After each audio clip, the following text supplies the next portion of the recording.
Hello, good day.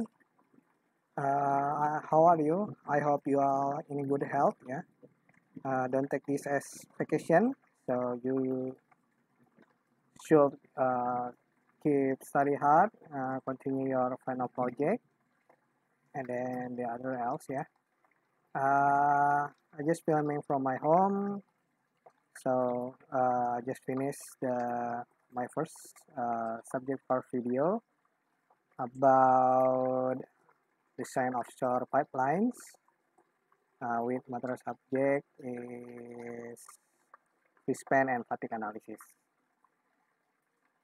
So semoga saya bawakan dalam bahasa Indonesia sehingga mungkin kalian dapat lebih mengerti. Oke, jangan lupa likes ya, komen bagaimana video ini, bagaimana musiknya, atau kalian punya kritik dan saran, silahkan untuk membangun saya membuat mungkin video lagi ya yang lebih baik, yang lebih nyaman untuk kalian, biar kalian juga bisa fokus terhadap studi kalian. Dan juga yang paling penting adalah subscribe. So, enjoy!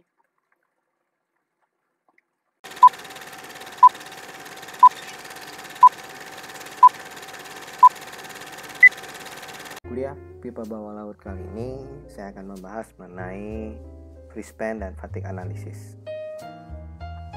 Untuk pembuka pertama, course outcome dari materi kali ini adalah kalian akan mengerti apa sih itu proses daripada analisis free span, kemudian konsep dari free span, dan bagaimana untuk mitigasinya atau remediatnya. Nah, gambar di sini dapat kalian lihat ini. Jadi apabila pipa itu free span, di mana warna-warna ini mempresentasikan adalah besaran tegangannya. Seperti halnya ini nilai warna merah itu adalah area daripada tegangan yang paling tinggi. Kemudian warna hijau untuk paling rendah dan warna biru adalah untuk yang menengah. Jadi kalian akan mengetahui nilai tegangan yang paling tinggi itu berada di pada supportnya ya, bagian sini. Oke, sebagai pendahuluan, apa sih yang akan kita lakukan atau kita cari di analisa free span ini? Yang pertama dapat kalian baca itu pipeline span analysis itu kita lakukan untuk menentukan panjang bentang izin dari pipa tersebut pada saat instalasi, hydrotest, dan kondisi operasi. Nah, untuk mengetahui atau mendapatkan nilai bentang izin free span, kalian bisa melakukan dalam dua kondisi. Yang pertama adalah ini ya, static load atau dengan beban statik. Kemudian ada yang kedua adalah beban dynamic, yang dimana dari arus dan gelombang sehingga menimbulkan vortex shedding atau vortex induced vibration. Jadi kalau dynamic itu akan menimbulkan getaran pada pipa seperti itu. Nah, sekarang kita lihat kalau kondisi statik apa sih yang harus diperhatikan dari sini. Nah, dari static span design kriteria itu kita harus memperhatikan adalah tegangan bending. Nah, tegangan bending ini jadi nanti di pipa itu ada tegangan bending izin sampai kita mengetahui tegangan bending izin. Nah, tegangan bending ini dapatnya dari mana sih inputnya atau bebannya apa aja yang diperlukan untuk menghasilkan tegangan bending ini? Ya, ini adalah beberapa beban yang dapat memungkinkan pipa itu bending pada saat posisi di bentang bebas, yaitu berat pipa itu sendiri, design pressure, itu internal pressure ya, kemudian design temperatur, kemudian additional force due to current and significant wave. Jadi ada peran daripada beban lingkungan seperti arus dan gelombang. Kemudian untuk bagian dynamic, ya bagian dynamic pada saat arus melewati pipa sehingga menyebabkan vortex shedding. Nah, vortex shedding ini akan menggetarkan pipa tersebut. Oleh karena itu, kita harus melakukan kalkulasi vortex shedding berdasarkan desain current sama significant wave. Ya, lebih pendahuluan seperti itu. Oke, sekarang posisi daripada free span analysis daripada diagram alir secara keseluruhan untuk mendesain pipa adalah di bagian sebelah sini ya. Nih, ini ada natural band, spanning, thermal crossing ya. Jadi setelah kita mengetahui pipeline properties, kemarin on bottom stability, baru kita memasuki ke spanning analysis. Oke, sebelum kita membahas lebih lanjut, mungkin perlu diketahui dulu mengenai definisi ya. What is a free span? Jadi definisinya apa sih itu free span itu? Jadi free span itu adalah suatu segmen pipa yang tidak tersupport oleh seabed. Jadi kalau lihat di gambar ini, bagian tengah ini bolong nih, lubang, sehingga pipa itu kondisinya menggantung. Nah, seperti itu. Nah, ini kenapa bisa terjadi seperti ini, pipa menggantung seperti ini? Karena yang pertama adalah kondisi seabed itu tidak rata atau tidak flat ya. Kemudian adanya pipeline crossing, misalnya pipeline crossing di bagian tengah ini, di sini ada pipa lagi, sehingga pipa yang mau diinstalasi harus melewati bagian atas pipa. Kemudian ada tie in to subsea structure, misalnya ada fasilitas untuk tie in, slipper. Nah, yang paling sering terjadi adalah soil scoring sama sand wave ya, akibat daripada sedimentasi dan juga scoring seperti itu. Jadi tidak selamanya misalnya kalian nanti mendesain suatu pipa pada seabed yang kondisinya sudah flat, nah tetapi dalam berjalannya waktu ternyata terjadi scoring sehingga terjadi free span. Nah, kalian harus memperhitungkan kehandalan si pipa itu tersebut lagi. Nah, ini akibat free span akibat daripada scoring dan sand wave.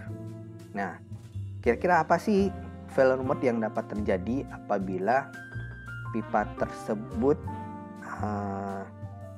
tidak tersupport oleh seabed? Ya, salah satunya tadi ya, saya sudah menyebutnya di static load, yaitu bending. Jadi nanti ini kondisi pipa bisa melengkung seperti ini. Kalau span-nya sangat panjang, maka dia akan berdeformasi sangat besar sehingga bisa jadi pipanya tertekuk akhirnya ya, jadi local buckling sebelah sini. Itu. Nah, ini kondisi-kondisi pipa, masih yang kondisi free span ya. Misal ini ada pipa laying di uneven seabed. Nah, di sini ada gap. Nah, gap ini yang kita perhitungkan tingginya seberapa. Nah, kalau yang ini sebelumnya, misal pipa sudah laid on seabed tapi di kondisi flat, ternyata tidak di scoring, nanti akan bentuknya juga menjadi seperti ini. Nah, ini yang awalnya juga tingginya tidak terlalu tinggi, tapi akibat erosion and scoring menjadi tinggi ya, begitu. Oke, sekarang lanjut ke pertanyaan selanjutnya yang perlu dijawab daripada analisa free span ini. Kira-kira apa sih yang terjadi apabila pipa itu berada di benang bebas atau tidak support di tengahnya? Nah, tadi yang sebelumnya seperti yang saya bilang, pipa itu akan mengalami deformasi yang sangat besar. Dan kalau terjadi deformasi yang sangat besar, maka akan terjadi overstress pada bagian tengah tersebut. Nah, konsep ini kalian bisa lihat di konsep statik ya. Waktu kalian belajar statika, mekanika bahan, di situ kalian bisa memadukan antara kalian bagaimana mendapatkan deformasi, kemudian kalian pindahkan menjadi tegangan atau mendapatkan nilai momen dan jadi tegangan. Ini sebagai contoh, ini misalnya ada balok di atas 2 tumpuan. Nah, balok ini kalian jadikan menjadi suatu pipa. Nah, pada bentang bebas ini akan menghasilkan suatu momen ya. Nah, semakin panjang jarak A, B, dan BD ini, momennya akan semakin besar. Dan juga nilai delta E dan delta A itu akan semakin besar. Otomatis, coba kalian lihat bagaimana cara kita mengkonversi nilai momen ini menjadi tegangan. Gimana coba rumusnya? Nah, semakin besar daripada momen, maka tegangan yang dihasilkan juga akan semakin besar. Oleh karena itu, pada suatu saat semakin bentangnya semakin panjang, maka pipa itu menjadi overstress. Seperti itu. Nah, ini yang perlu kita atasi di analisa free span tersebut. Jadi jangan sampai pipa itu menjadi overstress nanti sehingga bisa menjadi teku. Oke. Kira-kira beban-beban apa aja yang terjadi dalam kondisi statik seperti ini ya, yang tadi sudah disebutkan di introduction, yaitu pertama adalah beban itu berat pipa itu sendiri, kemudian ada hydrostatic pressure ya, akibat dari fungsi daripada kedalaman laut, internal pressure, sama drag force. Itu drag force dari gaya hidrodinamik.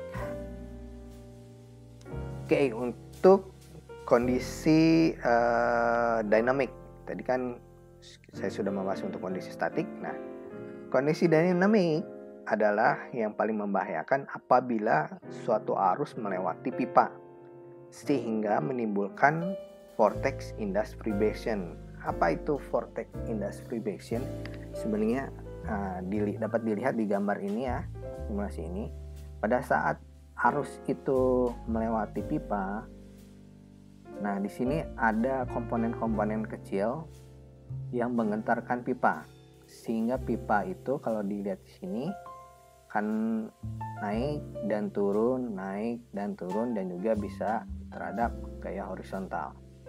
Nah, yang paling membahayakan apa sih dari vibrasi ini? Nah, yang paling membahayakan adalah apabila frekuensi daripada vortex shading ini akan sama dengan frekuensi alami pipa, maka akan terjadi resonansi. Nah, kalian bisa lihat resonansi yang terjadi. Ini contohnya di jembatan di Jepang kalau nggak salah. Nah, ini terjadi resonansi. Nah, jembatan yang sebesar ini apabila frekuensi dari, kalau ini karena beban angin, frekuensi vortex akibat beban angin sama dengan natural periodnya jembatan tersebut, maka akan terjadi seperti ini. Bisa kalian bayangkan jembatan yang sebesar itu aja bisa dapat bergoyang, sehingga makin lama makin kelamaan ini bisa jadi putus. Dan ini juga untuk di pipa pasti bisa terjadi crack ya. Kemudian setelah crack jadi fracture. Seperti itu. Oke, setelah kalian mengetahui apa sih akan yang terjadi, apa yang harus ditanggulangi, maka kalian harus mengetahui apa sih yang kita akan cari pada saat di analisa free span ini. Nah, sebelumnya saya banyak bicara mengenai panjang bentang. Nah, di sini yang kalian harus tentukan adalah bentang izin maksimum daripada pipa tersebut, sehingga tidak terjadi overstress akibat static load, kemudian tidak terjadi resonansi, ya, resonansi akibat vortex shedding tadi, seperti itu. Nah, intinya adalah kita mencari maksimum allowable span length. Nah, di gambar ini, kalau kalian nanti memperhitungkan, nah bagian merah ini adalah maksimum allowable span length. Maka kalian harus menempatkan pipa kalian atau pipa kalian harus tersupport di bawah maksimum allowable span length ini. Nah, ini adalah aktual free span-nya misalnya seperti ini. Nah, kondisi ini berarti kondisinya aman kalau tidak melebihi. Oke, yang pertama static analysis. Bagaimana kita menentukan maksimum allowable span length atau maksimum bentang izin ya dalam static analysis. Nah, ini akan berdasarkan tegangan statik ya. Tegangan statik kita kalau kaitkan ke arah ya von Mises, kemudian apa sih yang paling menentukan di apabila pipa itu terjadi free span yang tadi sudah saya sebutkan sebelumnya, itu yang paling besar gayanya adalah momen. Jadi kita harus melihat momen ya, momen daripada pipa tersebut apabila terjadi atau kondisinya di bentang bebas, sehingga kita cari momen. Nah, momen ini untuk mencari momen dapat dilihat dari persamaan ini. MB sama dengan W kali L kuadrat dibagi C. Nah, L-nya ini adalah allowable static free span. Nah, C-nya ini adalah nilai koefisien bergantung dari asumsi kalian itunya kondisi daripada support.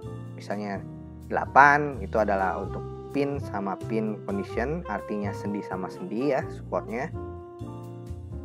10 adalah partial fixity condition, artinya ada satu fix, satu tidak ya, jepit atau tidak ya. Kemudian 12 itu adalah jepit-jepit kondisinya. Kemudian di bawahnya adalah MB sama dengan Z dikalikan tegangan. Nah, ini adalah tegangan bending stress, maksimum bending stress. Nah, nanti kalian bisa ini memasukkan WL kuadrat bagi C, ini Z kali sigma B. Sigma B ini bisa kalian tegangannya itu terhadap yield stressnya ya. Nah, Z ini adalah section modulus daripada pipa tersebut. Kalian bisa ketahui atau cari sendiri ya. Kemudian tegangan B adalah maksimum allowable bending stress yang bisa kalian replace menjadi nilainya yield stress daripada pipa itu. Sedangkan W adalah gaya-gaya yang terjadi pada pipa. Jadi kita anggap adalah beban merata yang tadi sudah saya sebutkan di slide sebelumnya.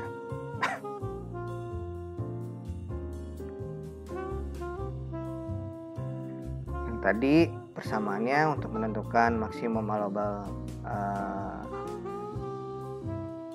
free span ya, panjangnya LA sama dengan akar 2 kali C kali I kali tegangannya dibagi W kali D total. Tegangan E itu ya equivalent stress, itu adalah kalian bisa digantikan dengan nilai yield stress daripada pipa tersebut. Kemudian I adalah momen inersia, C adalah tadi koefisien tergantung daripada support yang kalian asumsikan. Kemudian W adalah beban merata yang terjadi pada pipa tersebut. Nah, W itu sendiri sama dengan akar WS kuadrat ditambah FD ditambah FI kuadrat. Dan WS sendiri adalah total vertical force ya. Dan FD ditambah FI adalah total horizontal force. Jadi resultan dari vertikal dan horizontal force itu sendiri nanti ditambahkan dengan berat sendiri daripada pipa.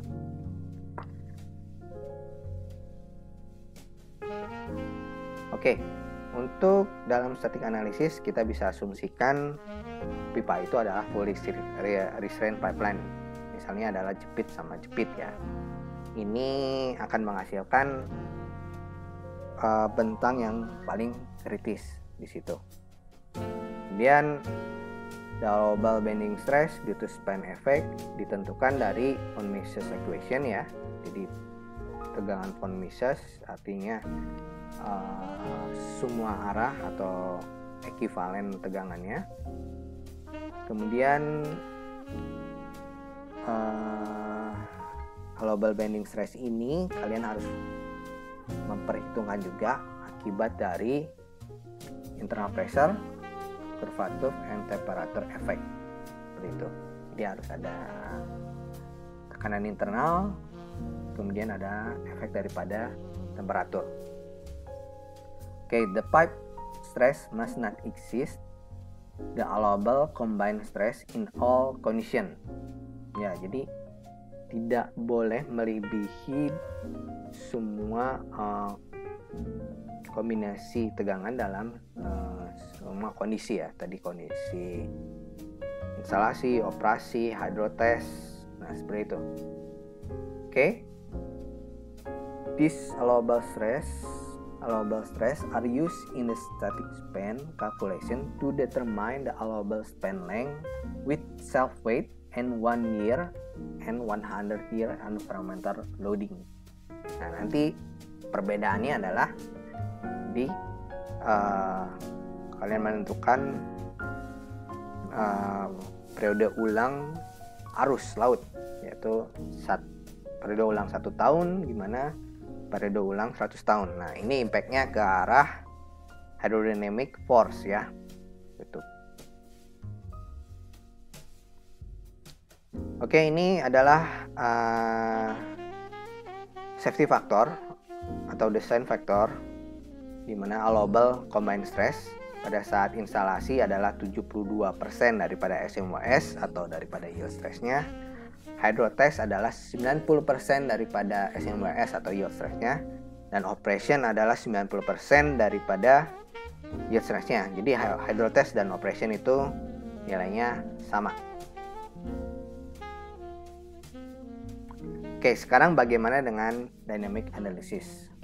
Oke, sebenarnya basic daripada dynamic analysis kita harus memperhitungkan dulu vortex index vibration, jadi frekuensi daripada vortex shading itu sendiri. Nah, ini analisisnya itu berdasarkan untuk mencari gayanya ya, atau mencari si frekuensinya itu masih menggunakan code yang lama. Karena code lama ini sangat lengkap ya, di appendix A kalian bisa cari, di DNV 1981 kalian bisa melihat mencari bagaimana itu ada velocity profile-nya, terus nanti ada bagaimana menentukan frekuensi daripada akibat dari vortex index vibration tersebut. Okay, under the guideline of DNV 81 to avoid occurrence of vortex shading excitation, the maximum permissible free span length will be determined based on comparison of the frequency of vortex shading and the natural frequency of the pipe span. Jadi ini yang sudah saya bicarakan di slide sebelumnya. Jadi kita akan mengkomparasi nih antara frekuensi yang dihasilkan oleh vortex shading dan juga dengan natural frekuensi daripada pipa tersebut. Nah, ini dibahas banyak di DNV 81. Jadi kalian jangan melupakan DNV tahun-tahun yang lama, karena belum tentu ada di DNV di tahun-tahun yang baru gitu, karena pasti di dalam code tersebut ada merujuk di berbagai code-nya juga. Jadi misalnya yang sebenarnya reference utama daripada FreeSpan ini adalah di NVRPF 105.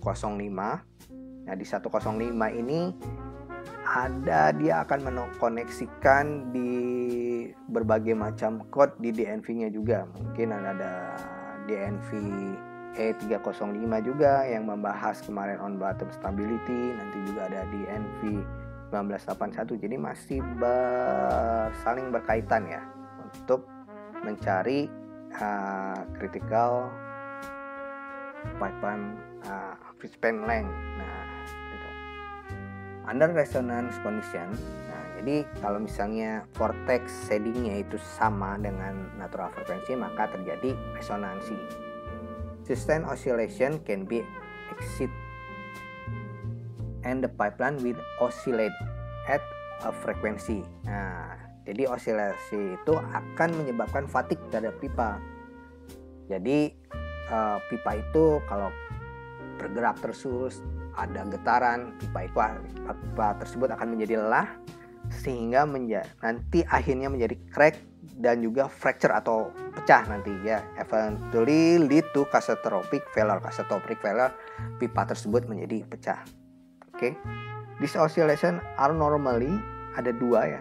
In line with the flow direction but can be transverse atau cross flow depending on current velocity and span length. Jadi ada dua gerakan yang kita harus perhatikan di sini.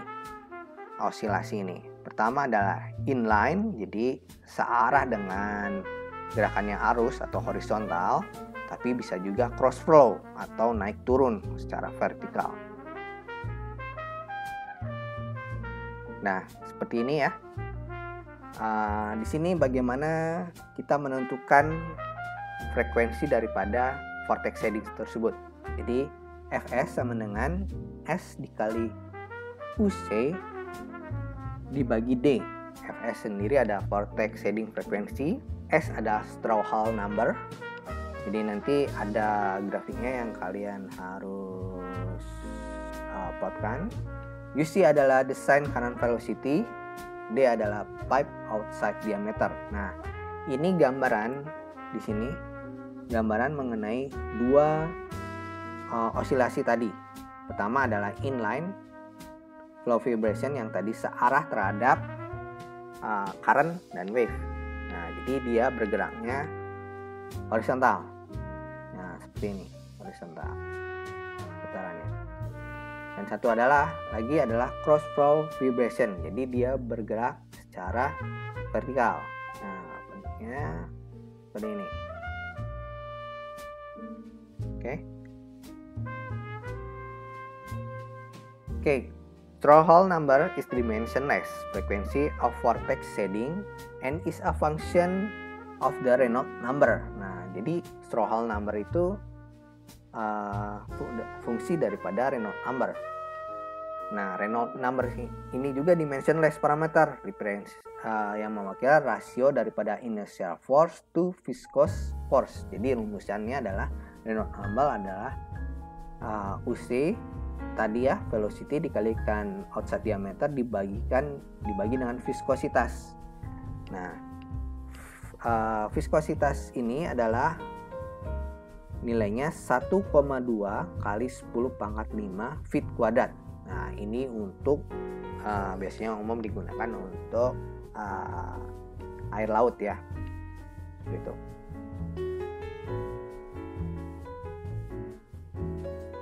Oke, sekarang kalian sudah mengetahui frekuensi daripada vortex shading. Sekarang kalian harus mengetahui lagi bagaimana frekuensi alami daripada pipa. Frekuensi alami pipa kalian bisa cari dari Fn sama dengan CE dibagi 2pi akar E I dibagi ME L pangkat 4, di mana Fn itu adalah natural frekuensi daripada pipa, Ls adalah span length, ME adalah efektif mass ya, jadi massa efektif. CE adalah kondisi daripada support tersebut. Jadi ini ada nilai-nilainya tergantung daripada asumsi kalian yang akan digunakan. Tadi contohnya untuk yang bagian kritikal atau kondisi konservatifnya adalah kita mengasumsikan sebagai jepit-jepit. Jadi nilainya adalah 9,87. Kemudian ada ini bagaimana kalian menghitung effective mass. Jadi ME sama dengan MP ditambah MC ditambah MA. Apa itu semua MP tambah MC dan MA?